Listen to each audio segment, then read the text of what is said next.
Good afternoon, everybody. My name is Walt Sutherland, and we're at Michigan Virtual coming out of Lansing. Looks like to schools across the state, and we welcome you.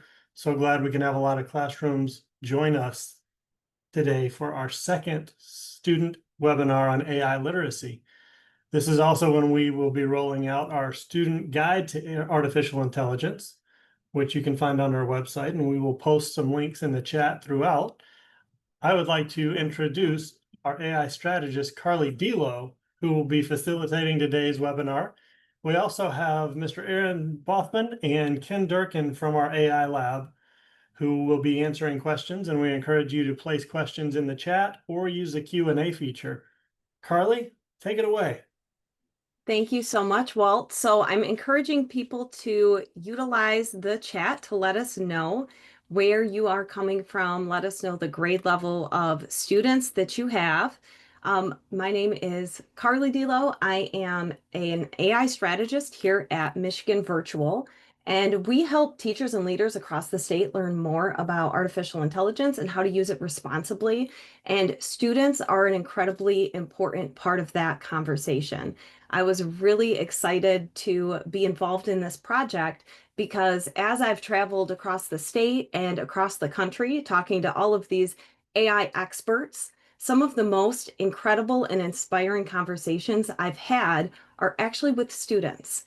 And so you are all the people who are going to be living in this AI future. Of course, we will too, but you have a huge role in shaping what that future looks like. So I'm thrilled to have this conversation today. As Walt said, we are publishing a student guide to AI, which is available at michiganvirtual.org/AI/students. And this link will stay up throughout the rest of the presentation.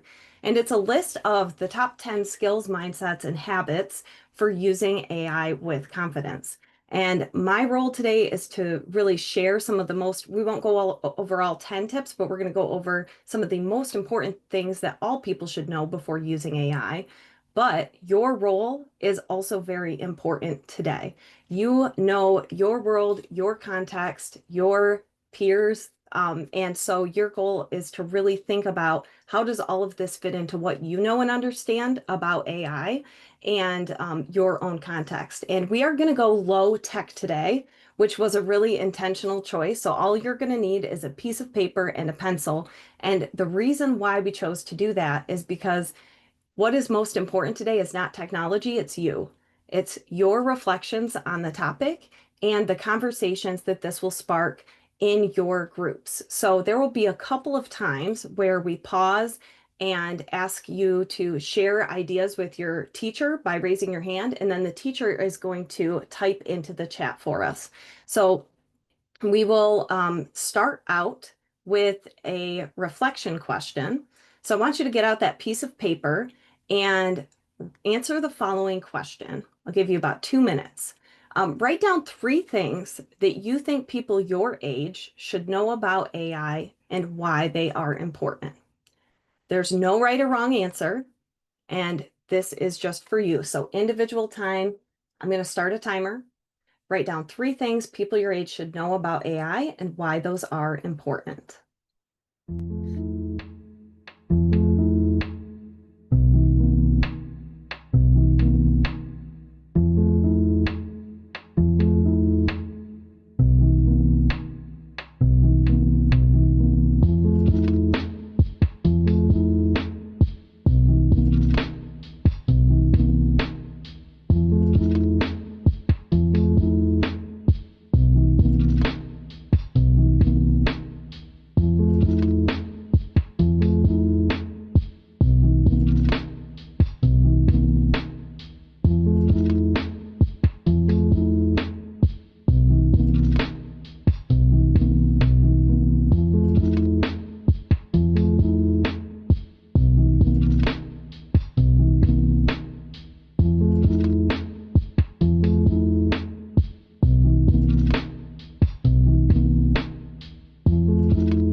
more seconds to finish up your thoughts. Make sure you jot down why these are important.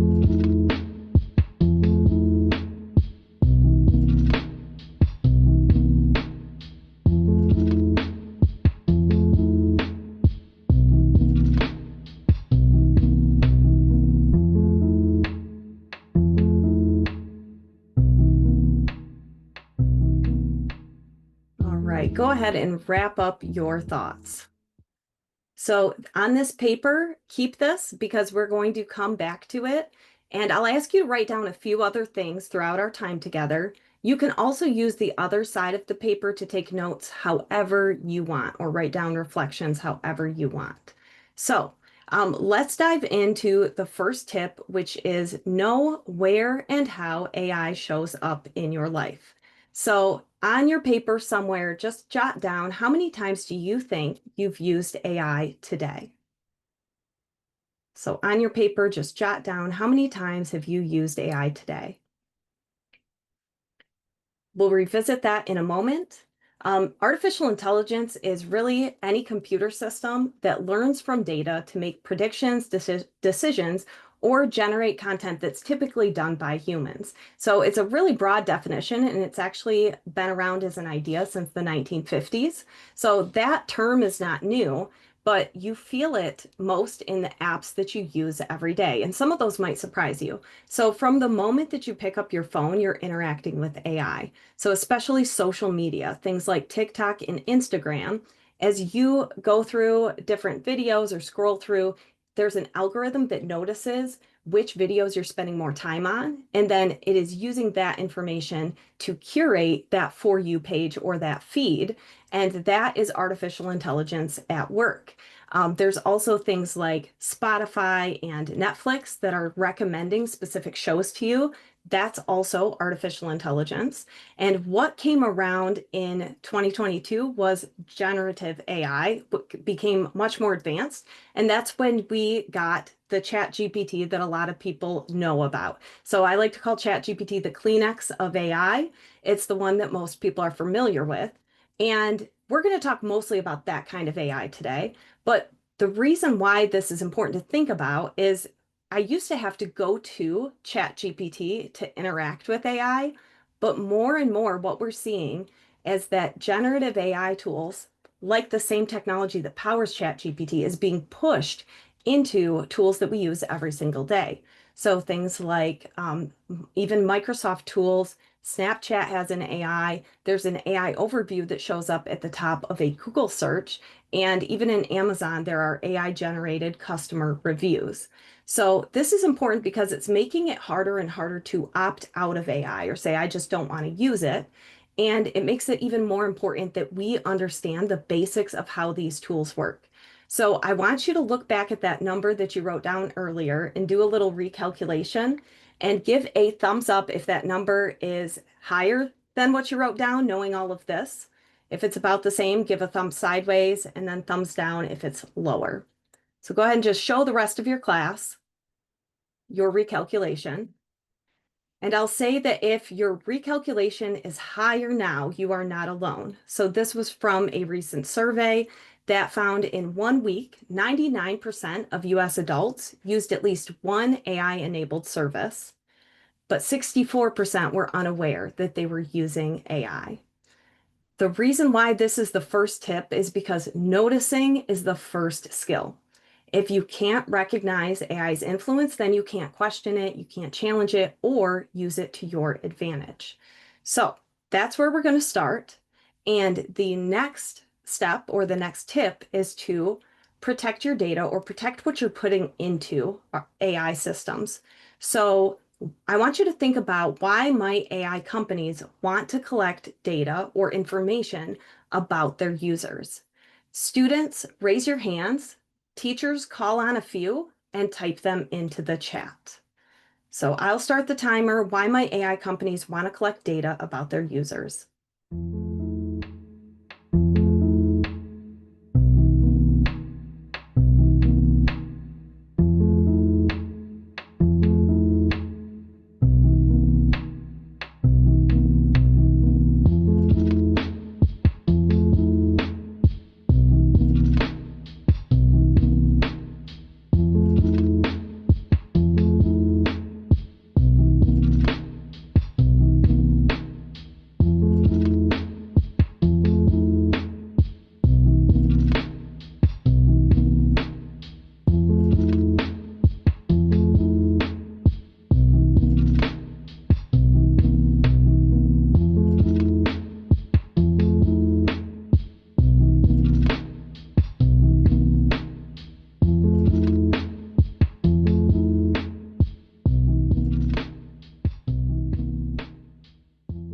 right, go ahead and wrap up your conversation in the classroom.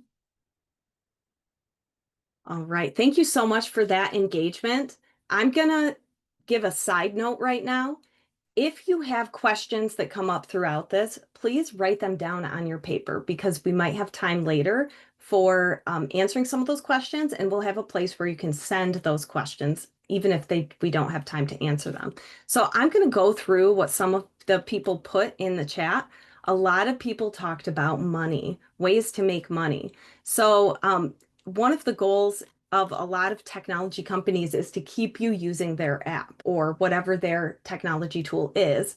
And the more that they know about you, the easier it is to make that happen. People also talked about improving the AI to learn about your interests and direct and make the experience better for the user. So all of this is true. And there's a variety of reasons why they want to collect data. I'll also talk about later that not all AI companies are the same, but there are a lot of reasons why it's helpful to know these things. The more a system knows, the easier it is to shape what you click, watch, or buy. And the purpose here is not to scare people. It's just to help you be aware of this information and why it might be, or what it might be used for. So here's one example where we're going to look at a photo. This is just a stock photograph from online. And I want you to think about, don't say it, but just think, what can you see in this photo and what can you infer? An inference is an educated guess based on clues or evidence. And I can see that there's 5 people here. 3 of them are wearing hats. 4 of them have skateboards. So those are all things I can directly see. And I can infer a lot more than that. I can make an educated guess about a few other things. I could guess their age. I could guess where they're located. This definitely looks like a skate park. I can guess that they're in a good mood. I can even look by looking at their clothing and trying to figure out what brands those are. I could try to guess what their income is or how much money they make. So Google Vision is one AI tool that does exactly this. It takes photographs and it tries to pull information that it sees and that it infers. And I tried this out. I put this into Google Vision and it was able to estimate the location, race, estimated income, religion, and political affiliation of these individuals. Was it accurate? Probably not 100%, but it's trying to infer these pieces of information. This is a paragraph that I pulled from the AI tool. So it said, these people seem to have high self-esteem and are extroverted, adventurous, have low self-control. Thus, we can target them with extreme sports gear, local concert tickets, things like that. Now, I wanted to show this because this shows how much AI can infer from one photo. Now, think about if you're chatting with the tool. It can infer a lot of things there too. And this helps us see why we should protect our data. Because I get that question all the time. Why should we care? And there's a lot of different ways to do this. First of all, some AI tools collect, store, and sell your data. This should be in their terms of use and their terms and conditions. And not all AI tools are the same. So for example, there's tools made directly for teachers and students, things like School AI or Magic School. Those are safer tools. And you could see that when you look through their terms of use. There's tools like ChatGPT or Gemini that are chatbots. And then there's even smaller organizations out there that have AI. So it's just important to look at, number one, what are the age restrictions of those, but then what are the terms of use? And then one thing you can always do is avoid entering your most personal and sensitive information. Personally identifiable information is anything that can be used to identify an individual. So some examples of that are full names, real names, specific locations, identifiers like your birth date or ID numbers, health details, family info, financial information. And this might seem really obvious to you, but I'll tell you, I talk to people about this all the time, and I get kind of a surprised reaction when I share this, that we shouldn't just be handing out this information. So this isn't, again, this is not about scaring you, but it is about making you feel like you're aware and increasing that awareness about how AI is showing up and also what you are giving to it. The third tip is to critically review AI outputs. And before we get into what chatbots create, we're going to think about how do they work. So we're going to give a quick overview, and this is as technical as I'm going to get today. I promise that. So here's a simple analogy of how chatbots or things like ChatGPT work. I'm going to say a phrase, and I want you to say out loud the first thing that comes to mind. Peanut butter and now I can't see you. I couldn't hear you, but I'm gonna guess that you probably said jelly. And you could have said like chocolate, banana, you could have said something wild like unicorns, but you probably said jelly because your brain has been trained that that's the most likely association to come after peanut butter. AI models are much more complex than that, but that's a simplified way to look at it. It's predicting what comes next based off of its training data. It's a really advanced autocomplete tool, essentially. So if I say peanut butter, the most likely probability is jelly. It might say these other words.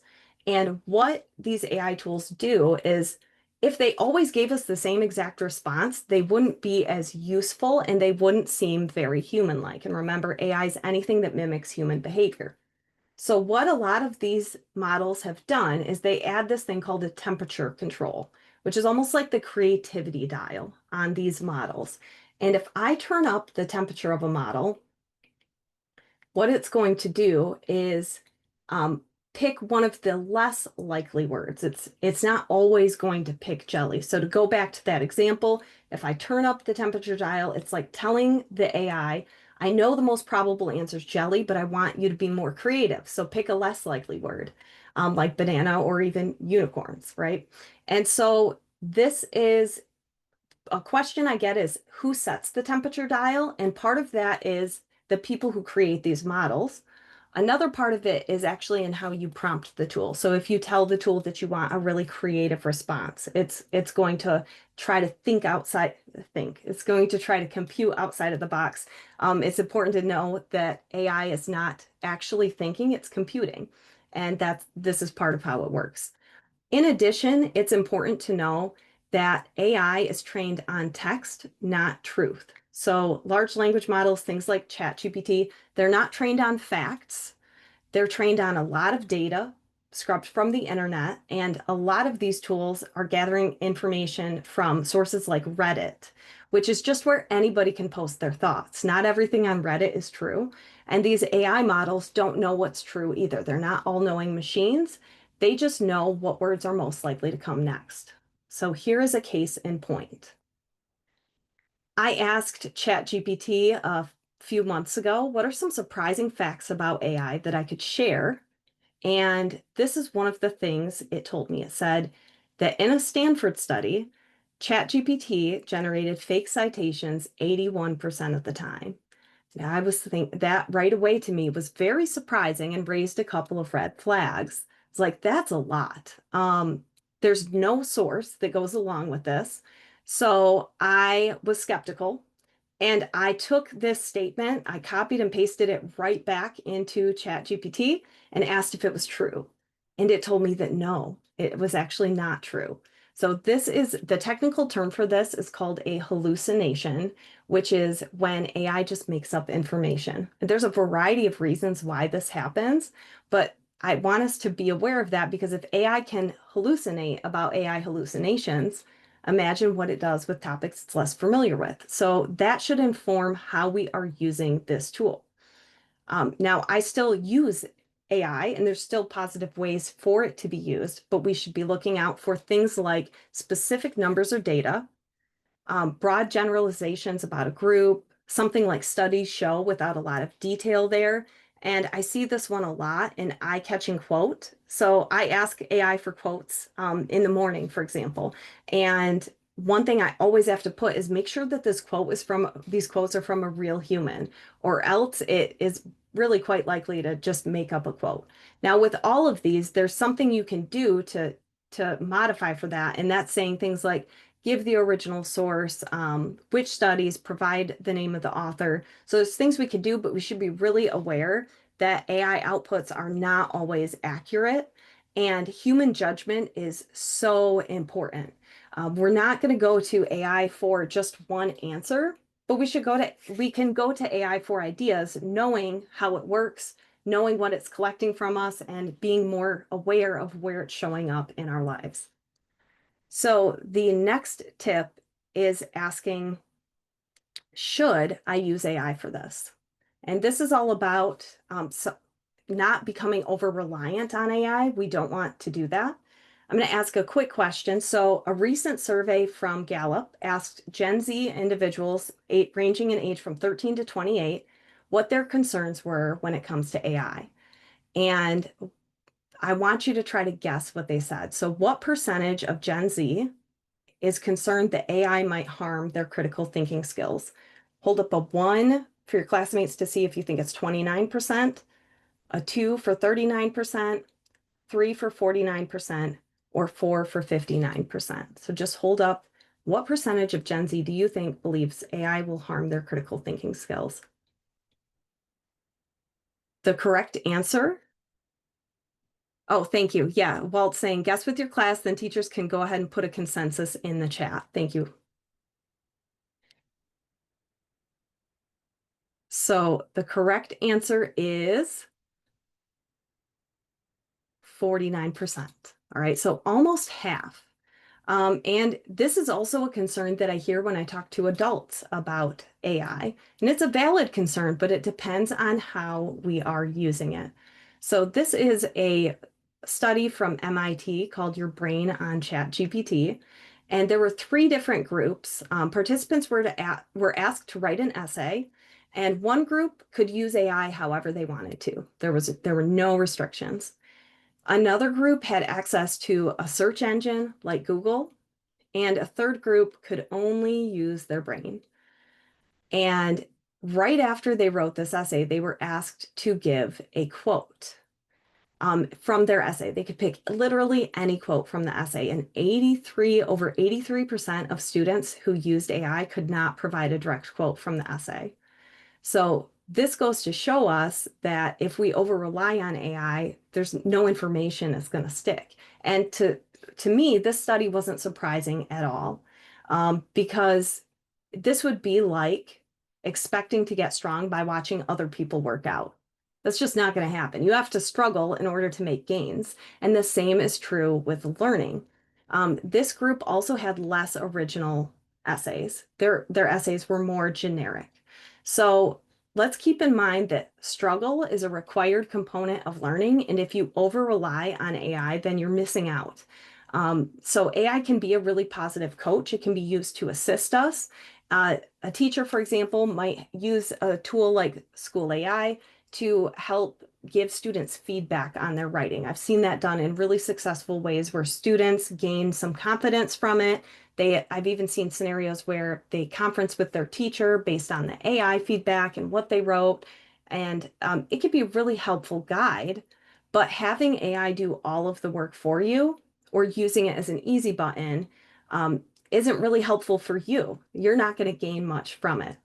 So I want you to think about and ask yourself the question, what am I missing out on if I let AI do all of the work for me?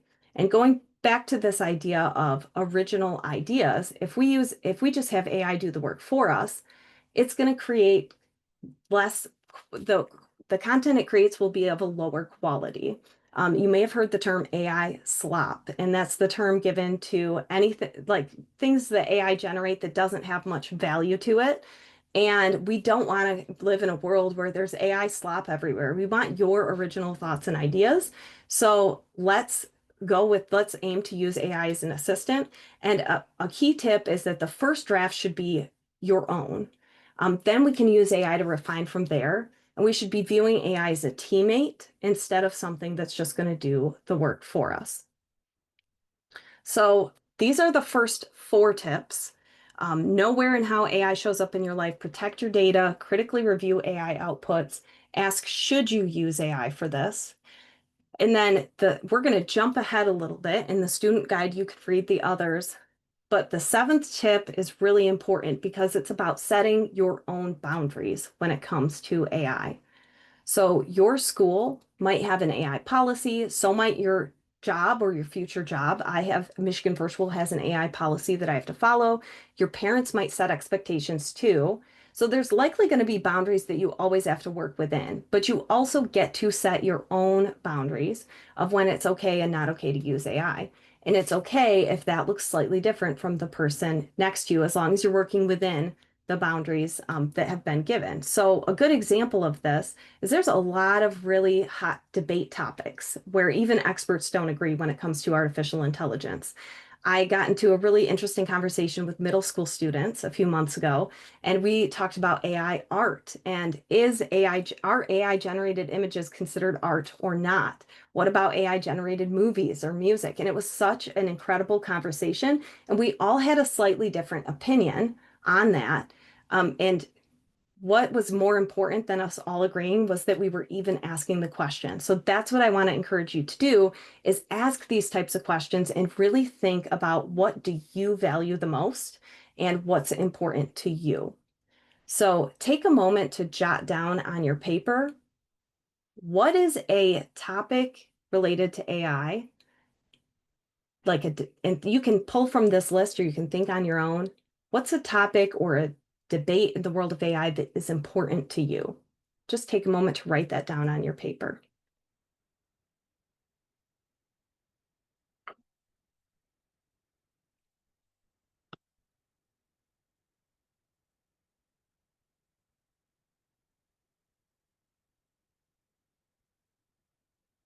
This entire student guide, it's not about handing down a set of rules for how to use AI, but it's really about empowering you to make smart choices as you're interacting with these tools.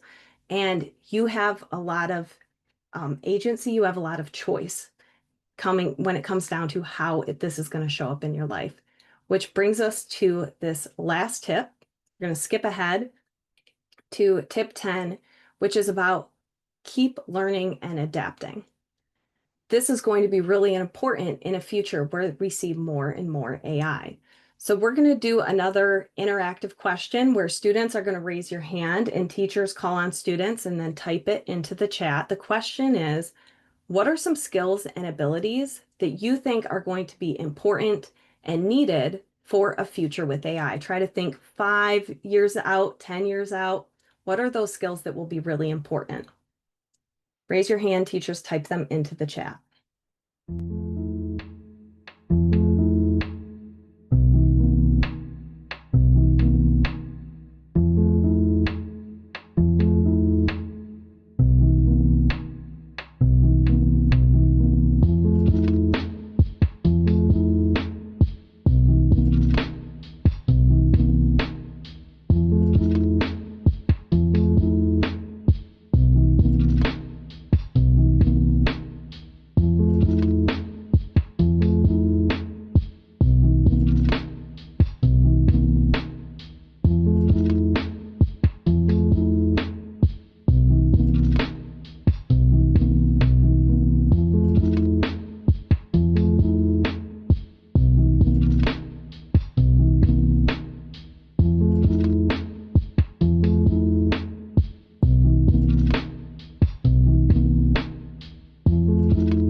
Thirty more seconds.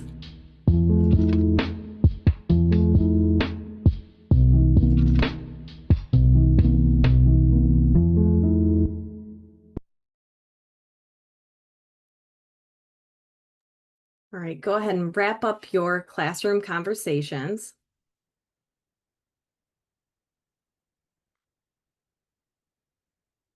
All right, let's come back together. I love the engagement in the chat, so thank you so much for that. I see a variety of different responses. These are all really interesting, and some of them are very specific, like tech-related skills, things like hands-on skills and trades. Those are absolutely important with some of those really specific things. There's also another set of ideas that are more about what we call soft skills, which are skills that apply over a variety of different fields. And so what I'm seeing there are things like communication, the ability to communicate an idea. Imagine a world with a ton of AI slop that's out there. How are you going to break through that noise and actually communicate in a way that resonates with people and that people care about? Problem solving. Someone else is talking about preservation of information. So I think that's getting to the point of when we look at AI outputs, we need to be able to filter through what is good, what is not, what's true, what is not. Um, Discerning real from fake, flexibility, how to explain things in detail. Absolutely. So these are some skills that have come out in recent reports, and we see some of the big things are critical thinking, the ability to be analytical and creative. There's also things like curiosity, agility, the ability to be flexible and change and adapt, to be resilient, to be lifelong learners, to be leaders. So all of these things tie into that ability to adapt and change over time. And this also really is important when thinking about using AI because to bring it back to that teammate analogy, if we use it to just do things for us, we're missing out on all of this. We're missing out on building all of these skills. Whereas if we approach AI as a teammate, it can actually help us build these things. So, you may have heard of a growth mindset and a fixed mindset before. A fixed mindset really avoids challenge and believes that you're either good or bad at something. And a growth mindset, on the other hand, embraces challenges and is the belief that you can learn and grow over time. And a growth mindset is going to be incredibly helpful in a future with AI because AI is going to keep evolving and changing, and so should you. Your mindset is much more important than any one tool, and your ability to have skills like this and develop these skills is going to really stand out in a future with AI. So I want to encourage you to stay curious, keep learning, and be ready to adapt. So these are the 6 skills that we went over. There's more in the guide, including taking an experimental approach to AI and tinkering with AI, making sure you use AI to amplify your individual unique talents. So I don't want you to be scared or paranoid of AI, but we do want you to be informed and empowered. You all will take an active role in shaping what the future looks like with AI. And so I want you to lean into that. And I'll share when creating and planning for this webinar, I did not use AI to make my slides. I love making presentations. I love thinking about how to share information. I think that's one of my skills. So I wanted to keep that in mind. I also collaborated with humans. I didn't just collaborate with AI, and that was intentional. We used a human editor to help with the student guide. All of those were really intentional choices.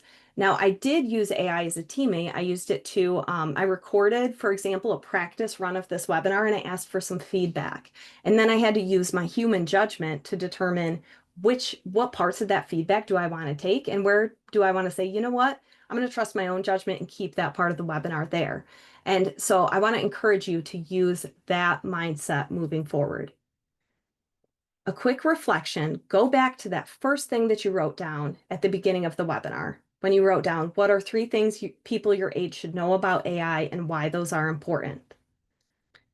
I want you to read what you wrote down and think, has your thinking changed? If so, how has it changed? So you're going to write this down and do this individually on your paper. I'll give you a few minutes for that reflection.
more seconds to finish up your reflection on how your thinking has changed.